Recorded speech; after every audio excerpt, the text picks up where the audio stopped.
Hey guys, my name is Koushik and welcome back to LetCode. So in our previous video, we have learned how to upload the files using Playwright. In this video, we are going to learn how to interact with different types of input fields using the Playwright. And trust me, it is not exactly the same as we do in Selenium or the Playwright or the Protector.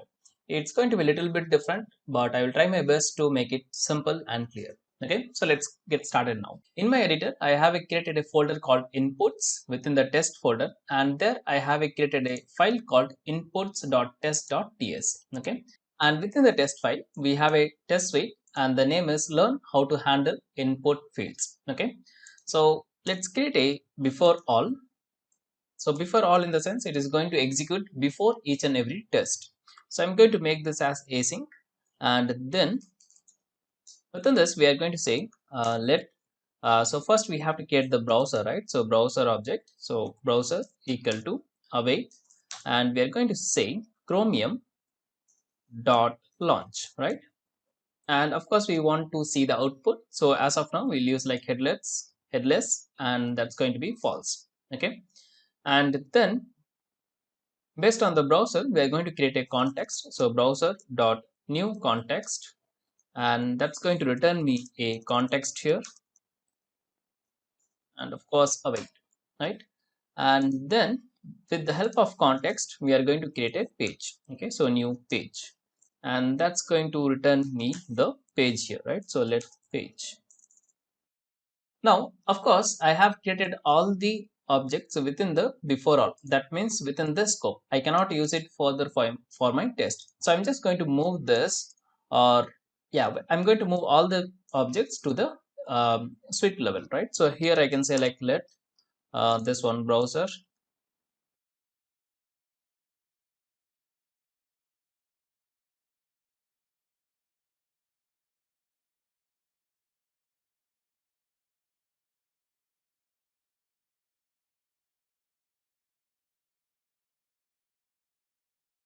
and that's it, we are pretty much done. So let me remove the let here. Okay, so what I did here is basically we are trying to launch the browser in headless, I mean in head mode, and we have created a new context and then a new page, and of course I have to use all this object in other blocks as well, so I just declare it here in the suite level. Okay, now let's go and create a test. So let me tell you what we are going to do first. So here we have our application called letcode.in/edit, where we have like different types of input fields, and we are going to handle the first one today. Okay, so first one, it says like enter your full name, and then it says like append a text and press a keyboard tab, and then what is the text inside this box. So we have to just use the like get the text that is present within this particular text box, and here we have to do the clear text. Okay, so let's copy this one. So this is basically my test case, and of course it should be also async. Okay, so first what we have to do, of course we have to find the element, right? So for that, of course I can use say like a page, and of course it should be of a wait page, and then I can say like so we have to enter the name, right? So for that we have a function called type, and here I can use the locator and then followed by the value. So value is basically it's going to be my name here. Okay, and here I have to pass the locator. So for locator we can use all the locators like the CSS selector, or maybe the unique ID name or XPath, anything. Okay, so I'm going to use the let XPath here, so which says like it has a ID, unique ID called full name. So I'm just going to copy that, and here I'm going to say like ID in lowercase ID equal to the value. Okay, so that means we are trying to find the element by the ID, and the ID value is this, and this is basically my test data. Okay, now let me just bring up my terminal, Control J to bring up my terminal, and I'm going to navigate to cd test folder. Within that I'm going to navigate to the input folder, and then I'm going to say just, then followed by the spec name, that is input.test.ts. Now let's try to run this and let's see what happened. We'll get some warning because we didn't close the page or the context or the browser, but we'll see how to close that. Okay. Okay. So the browser got launched and it's going to load the URL, but unfortunately we didn't say like how to load the URL. So my mistake. So I'm just going to stop this. Of course it is going to throw error. So let's wait and see. Before that, let me copy the URL, and within my test here I can say like page dot go to and this particular site. Okay, that's it. And of course I have to use the await, right? Okay, cool. So let's bring up our terminal to see. Of course, as expected, we got some failure here. That is absolutely fine. Okay, so I'm just going to clear it up and run again.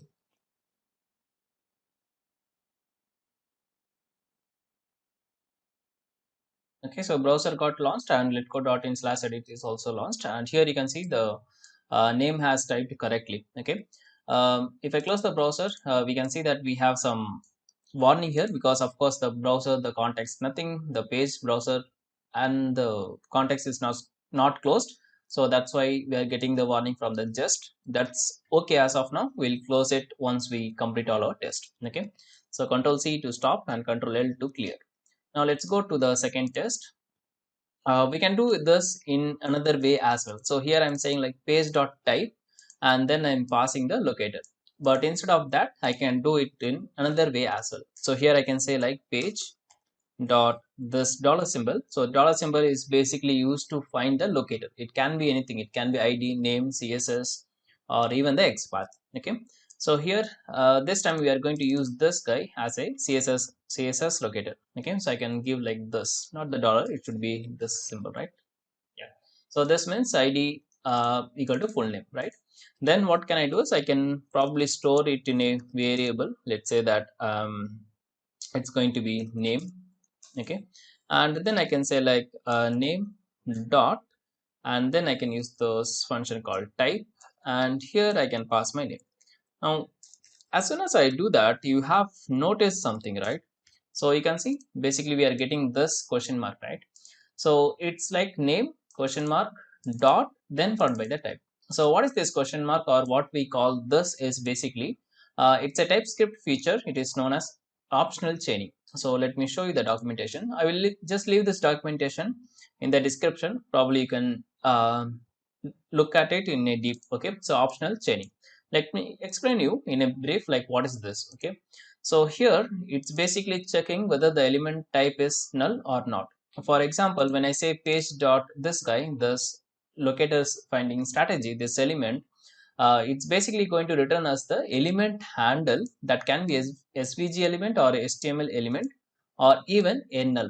So if it's not null, then only we are going to do the type action. Okay. So if I don't have the optional chaining option, then what can I do is basically I can say I can write like if name not equals to null, then I can say like name dot type and then followed by the input, right? So for all the elements, instead of writing if conditional for all the elements, for each and every elements, we can just use the question mark. So both the things, both the codes do the exact same job, same task, but the way of writing code is really easy. Okay, so I hope you got it now. What is optional chaining? Okay, so if it's not null, then it will do the task. Okay, if it's null, then of course it cannot do the type action. Okay, so I'm just going to comment it as of now, and we can use either this way or this way. Okay, okay, now let's go and move to the next one. So next test is basically to do the um, append one, and it's really interesting to do the append. Let me show you that as well. Okay, so here the locator is basically it has ID called join, so I'm just going to take that one, and before that we'll just copy this one. So here I'm going to say await, and then I'm going to paste dot this element. I'm going to find the element first. Okay, and the element name is join, so I can use the hashtag join. Okay, and let me store this, so I can use the const here. So const I'll just name this like join. Okay, okay, now if I say join dot if I say like type, and then so what we have to do is we have to append a text, right? So here it's a like I'm a human, I want to make this like I'm a good human. Okay, so something like that. I just want to do a append here, right? So let's see how to do that. So I'm going to give this one, right? So here await join dot type and human. So we are expecting that to be appended to the existing string in the text box, right? But that is not going to happen. Let me show you. Okay, so I'm just going to bring up my terminal and run the test again.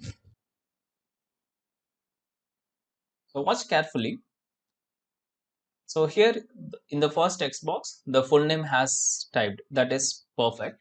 In the second one, it is the value is appended actually, but it is appended in the very first. What I expected is like I am a good human. In the last, I expected it to be appended in the last, but it has appended in the first. Okay, so let's see how to do the like in the end. I want to do the in the end, right? I want to append the text in the end. Let's see how to do that. Okay, so before that, let me show you one more thing as well. So here we have a function called type, and also we have a function called fill. So what is the difference between type and fill? So type is basically, as the name suggests, it's going to be type each and every character one by one. That means it's going to type like how we usually do, like one character after another character. But fill is, it's going to be like it's going to fill it immediately. It's going to type whatever the value we are going to pass. And one more difference is there as well. So let me run and show you. When I do the type action, type function, it actually do the appends, right, in the very beginning. But when we use the fill, it will clear the existing value and then it will do the type again. Okay, so let us see. So here you can see the existing value has been cleared and then it typed the value. Okay, so that is the difference between type and fill. But I don't want this to be happen. What I wanted to, what actually I want is to do the append, and the appended text should be go in the last, right? Let's see how to do that. So first what we are going to do is, instead of this guy, we are going to we are going to take the element and we are going to use the keyboard. um,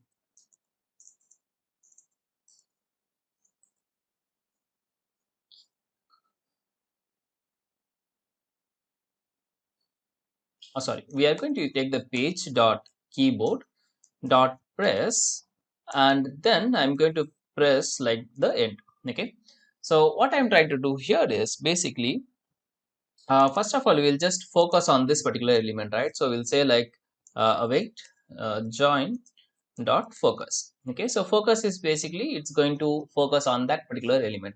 Once the focus has been set, then I'm going to use my keyboard and I'm going to press the end. That means of course I have like here I have focus, then I'm going to click on the end key. That means it will move my cursor to the last, right? And then I'm going to use the type function now. Okay, so await, and then I can say like join dot type and the value. Okay, so here I can say like human and a spacing between that. Okay, that's it. Now let's go and run this. So control C to clear, and again let's run and check.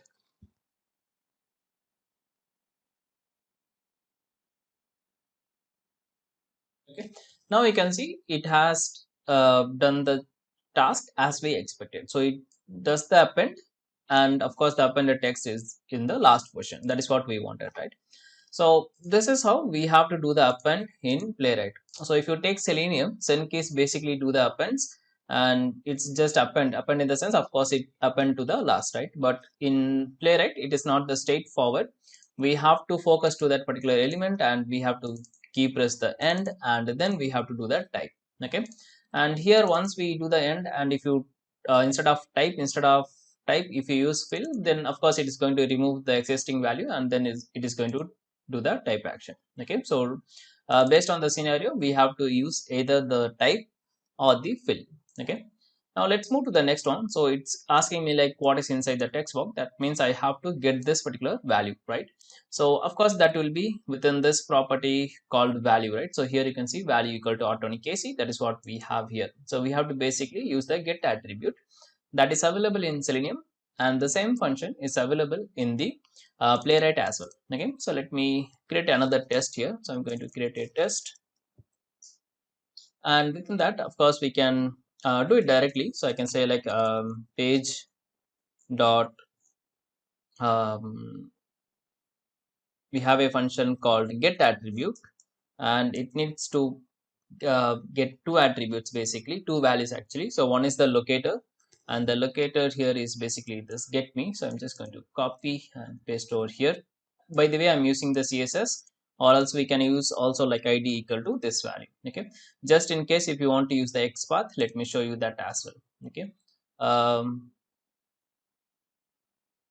okay, maybe in next one I will show you the XPath. Okay, and then I have to say like which one I want to get. So I want to get the attribute of this locator of this value. Okay, so value in the sense it is going to return me the value whatever there in that particular text box. So I can store that. So I will say like const text equal to. Okay, and then of course we can print it. So console.log, and we can do the text. Of course we can do the assert, but we will learn that maybe in later on stages. Okay, okay, so of course this is going to run. So I will run after we finish this one, right? So we will also see like how to clear the text. So let me create another text test here. So test.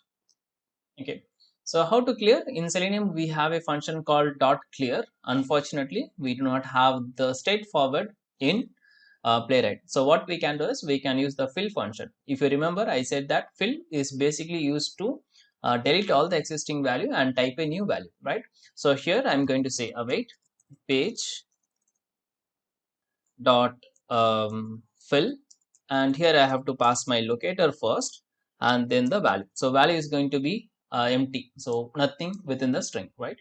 Now let's find the locator for this. So that's going to be clear me, so I can just copy, or else if you want to write the XPath, probably you can just copy this guy, and here I can say like XPath equals to the value. Okay, or else I can just directly pass here like this as well. So I can just say like double slash input then value equal to some value. Okay, that's it. Let's go and run this. So Control J to bring up the terminal, and I'm going to run this again.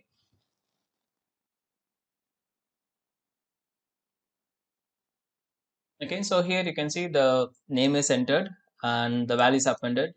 Uh, we have to check the console log for this, and here we can see the text has been cleared as well. So now let's go and check the console. So here you can see Autonic AC.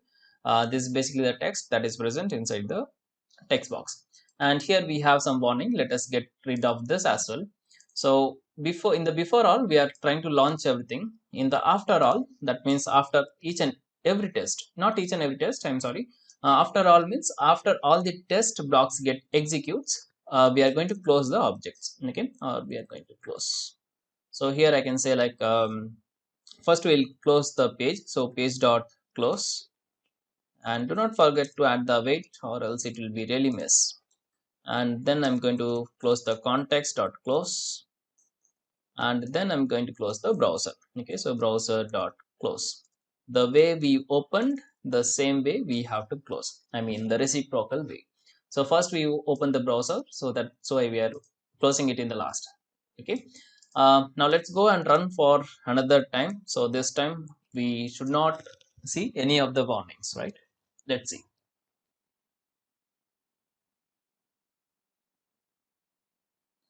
Okay, so the test has been passed and it is really quick. We cannot see the output, but of course we know that it's passed. We can see this. And of course we don't have any warning now because we have closed all the objects. Okay, so let me give you one quick recap. So first, in the before all, we are just launching the browser. We are creating a context, we are creating a page, and we are going navigating to that particular URL. We can type in two ways. Either we can go with page.type, and where in the first parameter we have to pass the locator, and in the second parameter we have to pass the value. Or else we can just store it as in the element. Like in Selenium we do like driver.find element by something, and we store it in a web element, and from the web element we use the function sendCase, right? Similarly in Playwright we can store it in a variable, and we can use the function called type to type the value. Okay, and this is question mark dot is basically known as optional chaining. That means if the value is not null, if the variable is not, or the object is not null, then we can use this function. Okay, and here how to do the append is very simple. We can focus on that particular element, and we can use this press keyboard dot press, and here I can say like end. That means it will just do the key press end. Okay, and then we can use the type. And what is the difference between type and fill is basically fill means it will clear the existing value and then it will type the new value, right? And here get attribute, it is very same as we know in the Selenium. Okay, and after all is basically after every test, after all is going to execute, and here we are closing all the objects. So that's it for this video. I hope you have learned about the basics of Playwright, like how to interact with inputs. If you have any queries, please do let me know in the comments.